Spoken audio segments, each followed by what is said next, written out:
आजचा दिवस साधा नाही. आजचा दिवस आहे श्रीपाद श्रीवल्लभ सारामृत या दिव्य ग्रंथाचा अध्याय क्रमांक 3 ऐकण्याचा. 2 दिवसांपासून आपण ज्यांच्या कृपेच्या प्रवाहात न्हातोय तो प्रवाह आज आणखी प्रखर होणार आहे. कारण आजचा अध्याय आहे अनुभवांचा अध्याय, कृपेच्या थेंबांचा अध्याय आणि भक्तीच्या परिपूर्णतेचा अध्याय. पण अध्याय सुरू करण्याआधी माझं एकच छोटंसं पण मनापासूनचं आवाहन आहे. जर तुम्हाला श्रीपाद प्रभूंच्या कृपेवर विश्वास असेल तर आत्ता लगेच कमेंटमध्ये लिहा, जय श्रीपाद दिगंबरा. हो, तो एक शब्द तुमची ओळख प्रभूंपर्यंत पोहोचवतो. जर तुम्हाला या कथांचा अनुभव आवडत असेल तर हा व्हिडिओ लाईक करा. कारण तुमचा एक लाईक म्हणजे एक दीप जळतो. हा व्हिडिओ शेअर करा. कारण प्रभूंचं नाव जितकं दूरवर पसरतं तितकी त्यांची कृपा अनेक घरात उतरते. आणि सबस्क्राईब करा. कारण हा प्रवास अजून लांब आहे. दररोज प्रभूंची नवी लीला, नवी अनुभूती आणि नवी शांतता इथे तुम्हाला मिळणार आहे. मित्रांनो, श्रीपाद श्रीवल्लभ हे केवळ अवतार नाहीत, ते म्हणजे अनुभवाचं मूर्त रूप. अध्याय 1 आणि 2 मध्ये आपण पाहिलं कसा प्रभू भक्तांच्या जीवनात चमत्कार घडवतात, कसा अश्रूंच्या मागे लपलेला आशीर्वाद प्रकट होतो. आणि आता अध्याय 3 मध्ये तुम्ही ऐकणार आहात अशी कथा जी फक्त ऐकण्यापुरती नाही तर अंतर्मनात प्रकाश निर्माण करणारी आहे. आजचा हा अध्याय ऐकला तर तुमच्या मनातील संभ्रम नाहीसा होईल आणि तुम्हाला जाणवेल की प्रत्येक श्वासात प्रभूंचा स्पर्श आहे. म्हणून आत्ता बसून राहा शांत मनाने. आवाज कमी करा बाहेरच्या जगाचा आणि आतून जागे करा तुमचा भक्त.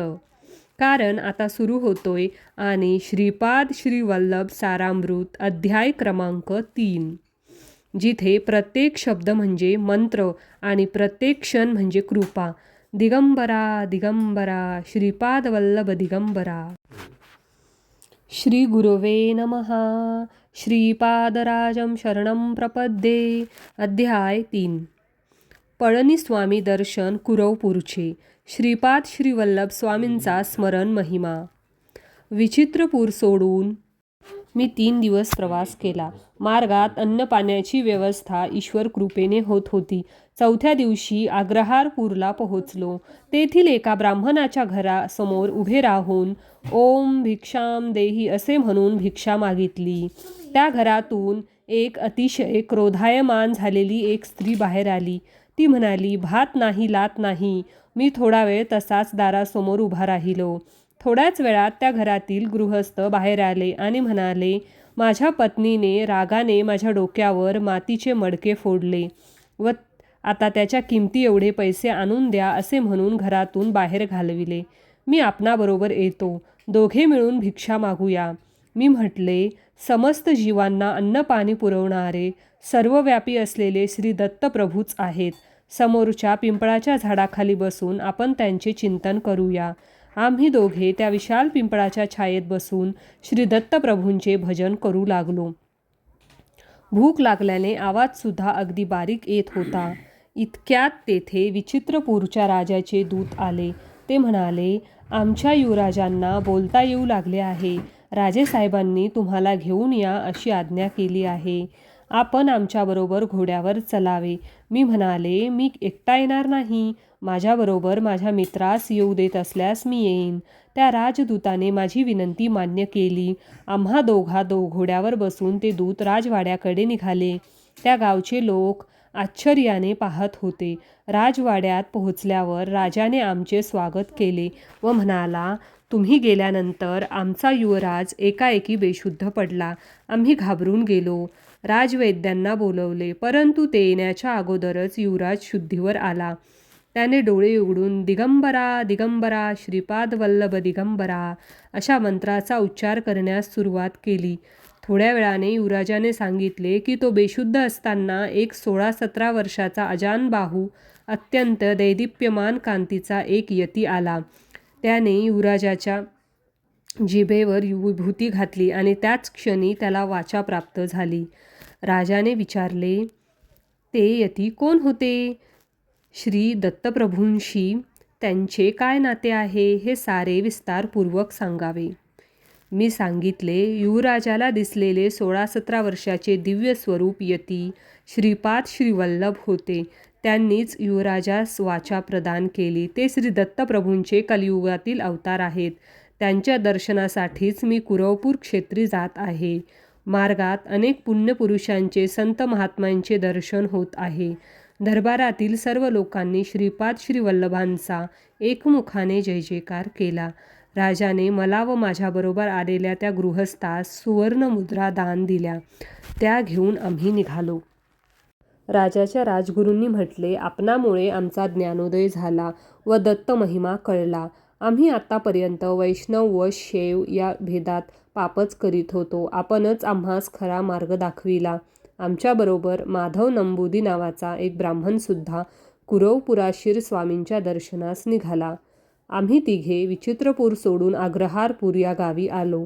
माझ्याबरोबर आलेल्या अग्रहारपूरच्या गृहस्थाने राजाने दिलेल्या सुवर्णमुद्रा आपल्या पत्नीस दिल्या. ती अत्यंत आनंदित झाली. तिने सर्वांना यथेच्छ भोजन दिले. त्यानंतर ती श्री श्रीपाद श्रीवल्लभांची भक्त झाली. मी आणि माधव नंबूद्री चिदंबरमकडे जाण्यास निघालो. सध्याच्या गुंटूर मंडळातील नंदुरू गावात अनेक विद्वान ब्राह्मणांचे वास्तव्य होते. मल्याळ देशातील राजाने नंबुरू येथील अनेक विद्वान पंडितांना आपल्या देशात बोलावून त्यांना राजाश्रय दिला होता. हेच ब्राह्मण नंबूद्री ब्राह्मण या नावाने प्रसिद्ध झाले. हे आधार संपन्न असून परमेश्वरावर दृढ श्रद्धा असलेले वेदसंपन्न ब्राह्मण होते. परंतु माझ्याबरोबर असलेला माधव नंबूदी लहानपणीच मातापिताच्या छत्राला मोकल्याला असल्याने निरक्षर होता. त्याची श्री दत्तप्रभूंवर मात्र गाढ श्रद्धा होती. चिदंबरमला गेल्यावर तेथे श्री पळणीस्वामी नावाचे एक सिद्ध महात्मा असल्याचे कळले. त्यांच्या दर्शनासाठी पर्वतावरील त्यांच्या एकांतात असलेल्या गुहेकडे गेलो.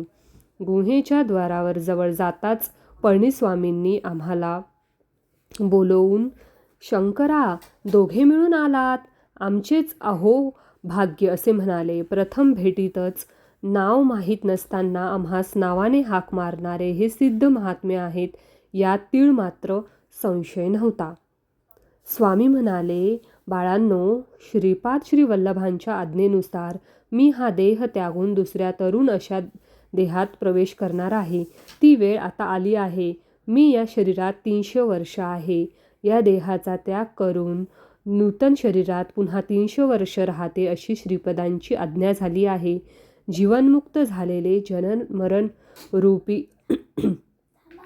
सृष्टिक्रमाला अतीत असलेले आणि समस्त सृष्टीला चालविणारा महासंकल्प म्हणजेच श्रीपाद श्रीवल्लभ. पुढे पळणीस्वामी म्हणाले, अरे शंकरा, तू विचित्रपुरीतील कनाद महर्षीच्या कनाद सिद्धांताविषयी बोलला होतास. त्याचे वर्णन करून सांग. कनाद महर्षीचा कन सिद्धांत. स्वामींच्या प्रश्नाला उत्तर देताना मी म्हणालो, स्वामी मला क्षमा करा. कनाद महर्षीच्या विषयी व त्यांच्या सिद्धांताच्या बाबतीत मला फारच थोडी माहिती आहे. मी सांगितलेली माहिती ही श्री दत्तप्रभूंनीच माझ्या तोंडून वदविली होती हे तर स्वामींना ज्ञात आहेच. करुणास्वरूप पळणीस्वामींनी कनसिद्धांत सांगण्यास सुरुवात केली. ते म्हणाले, समस्त सृष्टीसुद्धा परममूल अशा अणूंनी निर्माण झाली आहे. त्या परमाणूंपेक्षा सूक्ष्म अशा कणांच्या अस्तित्वाने विद्युत शक्ती उद्भवते. हे सूक्ष्म कण महावेगाने आपापल्या कक्षेमध्ये परिभ्रमण करीत असतात. स्थूल सूर्याभोवती या आपल्या भिन्न भिन्न कक्षेतून परिभ्रमण करीत असतात. त्याचप्रमाणे हे सूक्ष्म कणसुद्धा आपल्या केंद्रबिंदूस अनुसरून परिभ्रमण करीत असतात. या सूक्ष्म कणापेक्षा सूक्ष्म अशा स्थितीत प्राणिमात्रांचे समस्त घातीयोगाचे स्पंदन चालू असते. स्पंदनशील अशा जगात काहीच स्थिर नाही. चंचलता हा याचा स्वभाव आहे. क्षणोक्षणी बदलणे हाही याचा स्वभाव आहे. या स्पंदनापेक्षा सूक्ष्म स्थितीत दत्तप्रभूंचा चैतन्य असते. यावरून मला सर्वात महत्त्वाचे म्हणजे सूक्ष्म असलेल्या सगळ्यांपेक्षा सूक्ष्म असलेल्या श्री दत्तप्रभूंचा अनुग्रह मिळवणे जितके सोपे आहे तितकेच कठीणसुद्धा आहे. प्रत्येक कणाचे अनंत भाग केले असता एक एक कणाचा भाग शून्य समान होतो. अनंत अशा शून्यांचे फलस्वरूपच ही चराचर सृष्टी आहे. पदार्थ सृष्टी ज्या प्रकारे होते त्याचप्रमाणे व्यतिरेकी पदार्थांची सुद्धा असते. या दोहांचे मिश्रण झाल्यास व्यतिरेकी पदार्थांचा नाश होतो. पदार्थांच्या गुणात सुद्धा फरक होतो. अर्थावतारात प्राणप्रतिष्ठा केली असता ती मूर्ती चैतन्यवंत होऊन भक्तांची मनोकामना पूर्ण करते. सर्व मंत्र कुंडलिनी शक्तीमध्ये असतात. गायत्री मंत्र सुद्धा याच शक्तीमध्ये सामावलेला असतो. गायत्री मंत्र 3 पाद आहेत असा सर्वसाधारण समज आहे, परंतु या मंत्रात 4था पाद सुद्धा आहे, तो असा: परोरजसी सावोदम चतुष्पादम गायत्री निर्गुण ब्रह्मा सूचित करते. कुंडलिनी शक्ती 24 तत्वापासून या विश्वाची निर्मिती करते. गायत्री मंत्रात 24 अक्षरे आहेत. 24 संख्येला गोकुळ असे सुद्धा म्हणतात. गो म्हणजे 2, कुळ म्हणजे 4. ब्रह्मस्वरूपात कोणताच बदल होत नाही, परिवर्तनातील असते, म्हणून ते 9 या संख्येने सूचित केले जाते आणि ही संख्या महामायेचे स्वरूप दर्शवणारी आहे. श्रीपाद श्रीवल्लभांचे भक्तगण त्यांना 2 चौपाटी देवलक्ष्मी असे म्हणत असत. सर्व जीवांच्या पतिस्वरूप परब्रह्मच आहे, म्हणून पतिदेव म्हणजे 9 संख्या, लक्ष्मी म्हणजे 8 संख्या, दो म्हणजे 2 संख्या, चौ म्हणजे 4 संख्या सूचित करते. म्हणून दौ चौपती लक्ष्मी याचा अपभ्रंश होऊन दौ चौपाली देवलक्ष्मी असा झाला. हे सर्व जीवांना 2498 या संख्येची आठवण करून देत असे. गोकुळामध्ये परब्रह्म पराशक्तीच हे श्रीपाद श्रीवल्लभ या रूपानेच श्रीकृष्ण परमात्मा हे श्रीपाद श्रीवल्लभच आहेत. गायत्री मंत्राचे स्वरूप त्यांच्या निर्गुण पादुके समान आहे. स्वामी पुढे म्हणाले, बाबा शंकरा, स्थूल मानव शरीरात 12 प्रकारचे भेद आहेत. सर्वांना अनुभवास आलेले स्थूल शरीर सूर्याच्या प्रभावाला आलेले आहे. श्रीपाद श्रीवल्लभ पिठिकापुरम येथे मानव शरीराने अवतार घेण्यापूर्वी सुमारे 108 वर्षे या प्रदेशात आले होते. त्यांनी माझ्यावर अनुग्रह केला होता. सध्या ज्या रूपात ते कुरवपूर क्षेत्रात आहे त्याच रूपात तेव्हा ते येथे आले होते. त्यावेळी आश्चर्यकारक घटना घडली. हिमालयातील काही महायोगी बद्री केदार तीर्थक्षेत्रातील बद्रीनारायणाची ब्रह्मकमळे अर्पण करून पूजा करीत होते. ती बद्रीनारायणाच्या चरणात वाहिली. ब्रह्मकमळे श्रीपाद श्रीवल्लभांच्या चरणावर येऊन पडत. हे दृश्य मी स्वतः नेत्राने पाहिले, पण स्वामींच्या त्या दिव्य व्यक्तित्वाने मी अगदी भारावून गेलो. अंगी रोमांच उडू लागले. मी त्यांना विचारले, ब्रह्मकमळ म्हणजे काय? ते कोठे मिळतात? त्या फुलांनी पूजा केली असता श्री दत्तप्रभू संतुष्ट होतात असे आपल्या सांगण्यावरून कळाले. तरी कृपा करून आपण माझ्या शंकेचे समाधान करावे. ब्रह्मकमळाचे स्वरूप. माझ्या विनंतीला मान देऊन श्री पळणीस्वामी स्नेहपूर्ण नजरेने माझ्याकडे पाहत म्हणाले, श्री महाविष्णूंनी श्री सदाशिवाची ब्रह्मकमळाने पूजा केली होती. श्री विष्णूंच्या नाभीतील कमळाला सुद्धा ब्रह्मकमळ असेच म्हणतात. दिव्य लोकातील ब्रह्मकमळासमान भूमंडलातील हिमालयामध्ये हे कमळ सापडते. सुमारे 12,000 फुटावर हिमालयात वर्षातून एकदाच हे उमलते. अर्धरात्रीच्या वेळी हे फूल उमलते आणि उमलत असताना सभोवतालचा परिसर अद्भुत सुहासाने भरून जातो. हिमालयातील साधक महात्मे अशा ब्रह्मकमळाच्या शोधात असतात. शरद ऋतूपासून वसंत ऋतूपर्यंत हे बर्फामध्येच असतात. चैत्र मासाच्या आरंभी हे वर्षातून बाहेर पडते. ग्रीष्म ऋतूमध्ये याची विकासाची प्रक्रिया घडते. अमरनाथमधील अमरेश्वर हिमलिंगाचे दर्शन श्रावण शुद्ध पौर्णिमेस होते आणि याच वेळी अर्धरात्री हे पूर्ण विकसित होऊन उमलते. हिमालयातच तपस्या करणाऱ्या तपस्वी सिद्धपुरुषासाठी व साधकासाठी परमेश्वरी अद्भुत लीला होत असते. ब्रह्मकमळाच्या दर्शनाने सर्व पापांचा नाश होतो. योगसिद्धीतील विघ्ने नष्ट होतात. या कमळाच्या दर्शनाने योगी, तपस्वी, सिद्धपुरुष आपापल्या मार्गात उच्च स्थिती प्राप्त करतात. ज्या भक्तांच्या भाग्यात या ब्रह्मकमळाचे दर्शन असते त्या सर्वांचे दर्शन घेणे झाल्यावर हे कमळ अंतर्धान पावते. श्री पळणीस्वामी पुढे म्हणाले, बाबा शंकरा, मी 10 दिवस समाधीत बसण्याचे ठरविले आहे. दर्शन घेण्याच्या अर्थ इच्छेने कोणी भक्त आल्यास माझ्या समाधीत भंग न पडू देता त्यांना शांतपणे दर्शन करवा. साप चावून मृत झालेले कोणी आल्यास त्यांना मी समाधीमध्ये असल्याचे सांगून मृतदेहास नदीच्या प्रवाहात अथवा जमिनीत पुरून ठेवावे अशी माझी आज्ञा आहे, असे सांगावे. श्री पळणीस्वामी बसलेल्या आसनावर समाधीस्थ झाले.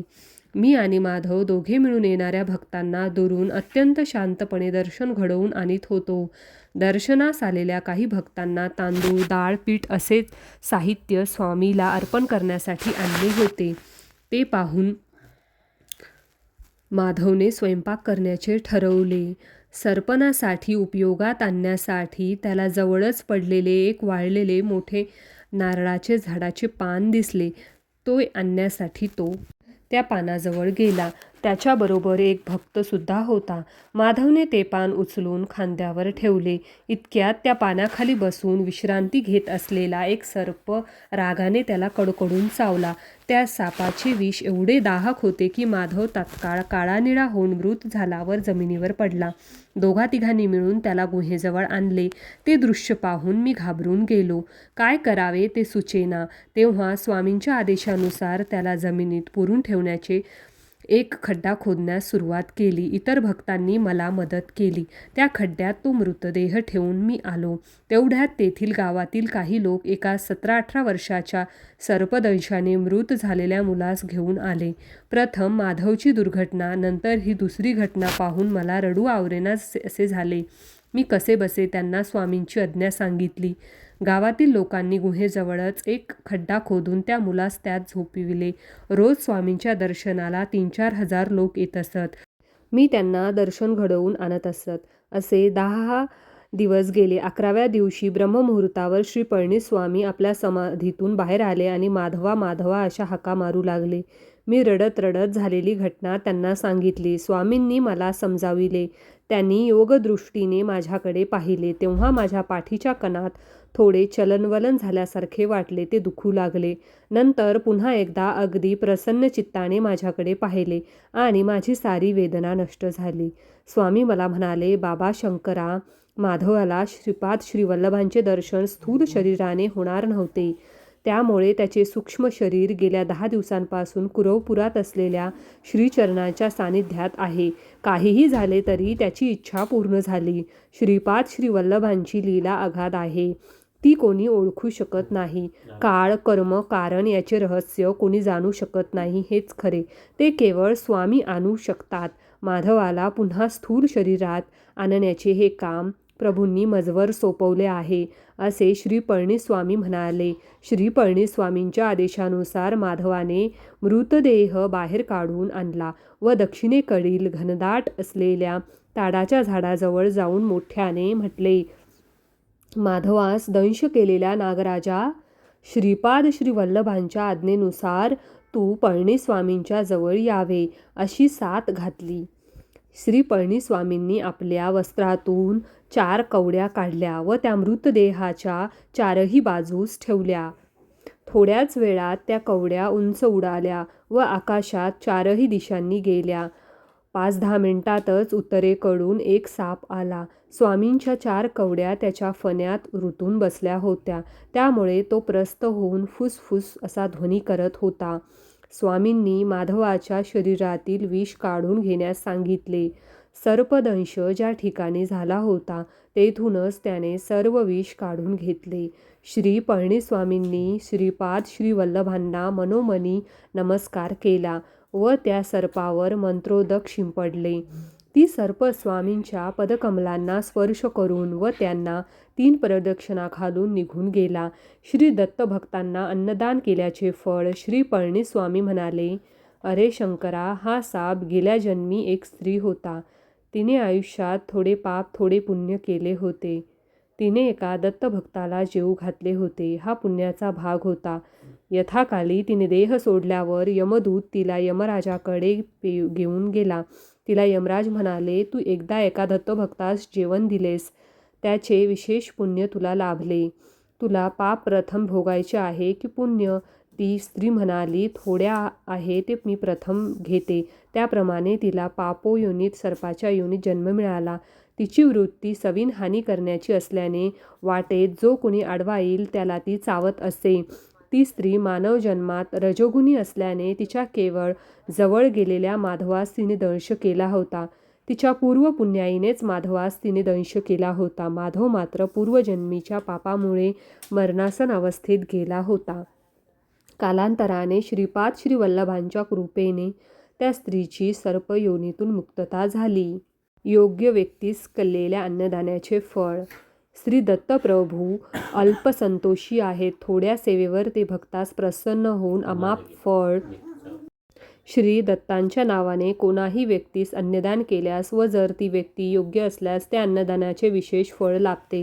अन्नाच्या थोड्या भागाने मन बनते. अन्नदात्याचे मन, बुद्धी, चित्त, अहंकार, शरीर मंगलस्पंदनाने भरून जाते.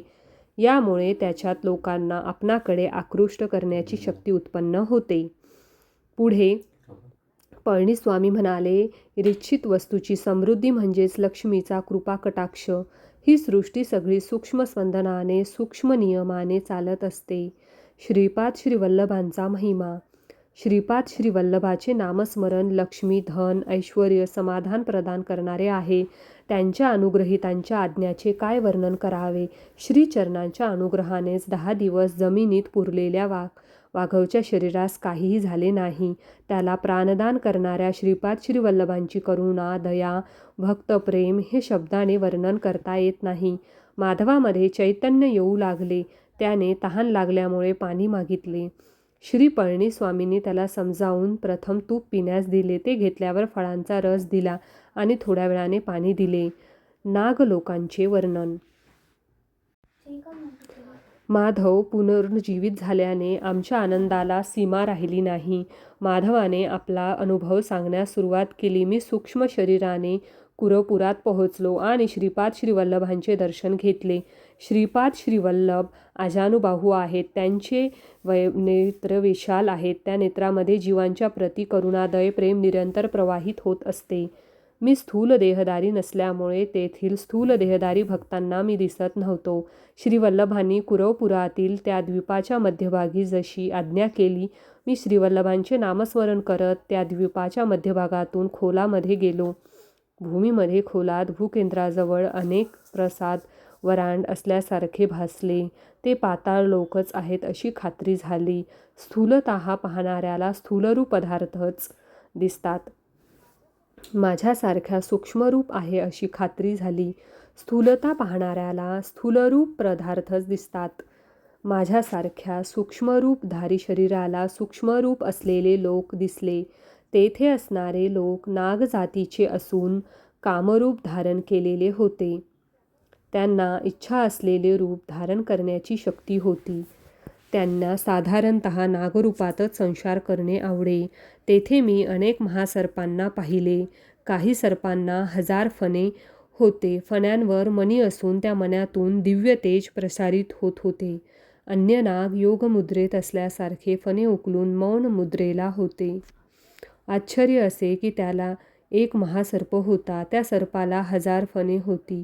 त्या महासर्पावर श्रीपाद श्रीवल्लभ श्री महाविष्णूसारखे शयन करीत होते. तेथे असलेले महासर्प वेदगान करीत होते. चिदानंद स्वरूपाने स्वामी त्यांचे गायन ऐकत होते. माझ्या बाजूला असलेल्या एका महासर्पाने श्री दत्तप्रभूंचा महिमा सांगण्यास सुरुवात केली. श्री दत्तात्रयांचा महामहिमा तो म्हणाला. श्री दत्तप्रभू नेपाळ देशात असलेल्या चित्रकूटातील अनुसया पर्वतावर अत्री अनुसयेच्या पुत्ररूपाने पूर्वयुगात अवतरले. ते अवतार न संपवता सूक्ष्म रूपात निलगिरी शिखरावर, श्रीशैल्य शिखरावर, शबरगिरी शिखरावर, सह्याद्रीमध्ये संचार करीत असत. त्यांनी नाथ संप्रदायातील गोरक्षणालय योगमार्गाचा उपदेश दिला. ज्ञानेश्वर नावाच्या योग्याला खेचरी मुद्रेत बसलेल्या निराकार योगी रूपात दर्शन दिले. श्री दत्तप्रभू देशकाळाहून अवतीत आहेत. श्रीप्रभूंच्या सानिध्यात आम्हाला भूत भविष्य वर्तमान हे वेगवेगळे दिसत नाहीत. सगळेच नित्यवर्तमानच असते. अनघा समेत दत्तात्रयांचे दर्शन. तो महासर्प पुढे म्हणाला, बाबा माधवा, आम्हाला कालनाग ऋषेश्वर म्हणतात. श्री दत्ताने हजारो वर्ष राज्याचे परिपालन केल्यानंतर त्यांनी त्यांच्या रूपास गुप्त ठेवण्याचा विचार केला. ते काही वर्ष नदीमध्ये अदृश्य राहिले. त्यानंतर ते पाण्यावर आले. आम्ही अनुचर करत त्यांच्याबरोबर येतील म्हणून तेथेच वाट पाहत होतो, परंतु ते आमच्यापासून लपण्याचा प्रयत्न करीत होते. ते आम्हाला माहीत होते. ते परत जलसमाधीत जाऊन थोड्या कालांतराने वर्षानंतर तर आले. यावेळेस मात्र त्यांच्या हातात मधुपात्र होते. दुसऱ्या हातात 16 वर्षाची सुंदर कन्या होती. मधुपान करून सदैव गुंगीत असणाऱ्या आणि स्त्रीच्या दास्यात असलेल्या व्यक्तीस आपण आतापर्यंत आम्हाने आपले दैवत मानले होते. या विचाराने आम्ही तेथून परतलो. त्याचवेळी ते दोघेही अदृश्य झाले. ते अदृश्य झाल्यावरच आम्हाला ज्ञानोदय झाला. त्यांच्या हातातील मधुपात्र ही योगानंद स्वरूप असलेले अमृत आणि ती सुंदरी त्रिशक्ती रूपिणी अनघलक्ष्मी देवी आहे, याचे आम्हाला स्मरण झाले. पुनरपी त्यांनी या भूमीवर अवतार घ्यावा यासाठी आम्ही घोर तपश्चर्या केली. आमच्या तपश्चर्यांचे फलस्वरूप श्री दत्तात्रयांनी पीठिकापुरात श्रीपाद श्री वल्लभ या नावाने अवतार घेतला. श्री कुरवपुराचे वर्णन. श्री दत्तात्रय प्रभू त्या दिवशी ज्या जागी स्नानासाठी पाण्यात उतरले होते, तीच जागा म्हणजे हे आजचे परमपवित्र कुरवपूर आहे. ते जलसमाधीमध्ये असताना आम्ही सुद्धा आमच्या सूक्ष्म स्पंदनाने ह्या सूक्ष्म लोकात योग समाधीमध्ये होतो. कौरवांचा आणि पांडवांचा मूळ पुरुष कुरु महाराजाला ज्ञानोपदेश झालेले कुरवपूरचे हे पवित्र स्थळ आहे. बाबा माधवा, कुरवपुराचे महात्म वर्णन करण्याचे सामर्थ्य आदिशेषात सुद्धा नाही. सदाशिव ब्रह्मेंद्र पूर्वगाथा. श्रीपाद श्री वल्लभांच्या श्रीचरणांना मी अत्यंत नम्रभावाने नमस्कार केला. त्यावेळी प्रभू अत्यंत करुणापूर्ण अंतरंगाने म्हणाले, वत्सा, हे दिव्य भव्य दर्शन म्हणजेच फार मोठा अलभ्य योगच आहे. तुला बोललेला महासर्प येणाऱ्या शताब्दीत ज्योतिरामरंगेश्वर स्वामी या रूपाने अवतरून ज्योतिरूपानेच अंतर्धान पावेल. तुझ्याशी बोललेलाच दुसरा महासर्प सदाशिव ब्रह्मेंद्र या नावाने येणाऱ्या शताब्दीत भूमीवर अवतार घेऊन अनेक लीला दाखवेल. श्री पीठिकापूर सुद्धा माझे अत्यंत प्रिय स्थान आहे. पीठिकापुरात ही जन्मलेल्या माझ्या मातेच्या गुहात माझ्या पादुकांची प्रतिष्ठापना होईल. माझा जन्मकर्म अत्यंत दिव्य आहे.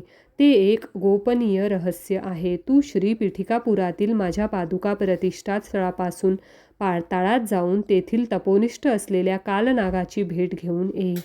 श्री पळणीस्वामी मदहास्याने म्हणाले, बाबा माधवा, पीठिकापुरातील कालनागाविषयी घरी नंतर करू. आपण सत्वरच स्नानाची पूर्ती करून ध्यानात बसावे, अशी श्रीपाद श्री वल्लभांची आज्ञा आहे. श्रीपाद श्री वल्लभाचा जय जयकार असो. श्री स्वामी समर्थ. दिगंबरा दिगंबरा दिगंबरा श्रीपाद वल्लभ दिगंबरा. आजचा व्हिडिओ कसा वाटला ते कमेंट करून नक्की सांगा आणि कमेंटमध्ये जेवढं होईल तेवढं नामस्मरण दिगंबरा दिगंबरा श्रीपाद वल्लभ दिगंबरा श्री स्वामी समर्थ जय जय स्वामी समर्थ हे करायला विसरू नका.